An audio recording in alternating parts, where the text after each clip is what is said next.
When I was like 3 or 4, I had an older sister. She's like 10 years older than me. And she took a drawing class in middle school.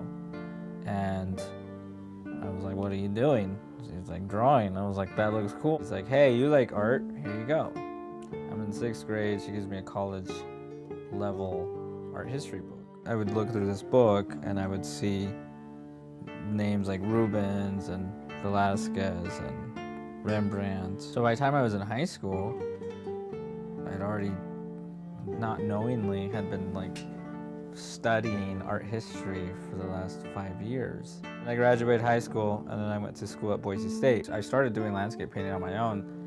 And then my first year of college, I continued to do landscape painting. The instructors were coming out of like the beatnik way of instruction, which was basically no instruction. The things that I was interested in were the human figure, landscape. I wanted to go to an art school that was also a graduate school.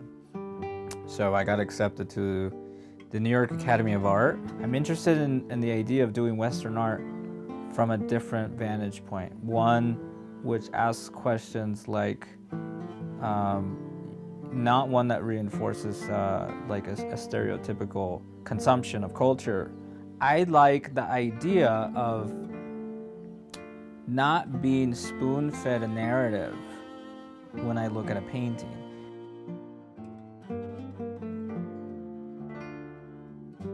People like Andrew Wyeth, right? If you look at some of his paintings, he could make a fence post be one of the most interesting things that you've ever seen. If you have that belief and you have that conviction. My very first ambitious project was that big landscape that's in there, which was done in the span of 4 years.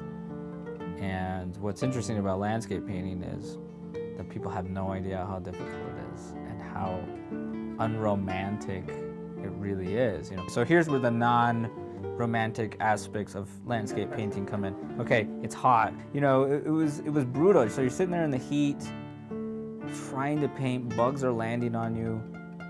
It's windy. I never wanted to teach to start with, though. It was all by chance. But I feel like if you listen to enough cliched stories, those are some of the best, results. It's like I wasn't looking for it. Being a teacher puts you like either in the driver's seat or in the passenger seat at all times. Sometimes the student is the driver and you're the passenger, right?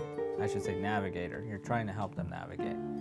And it's really cool because you get to hear their ambitions and where they want to take something.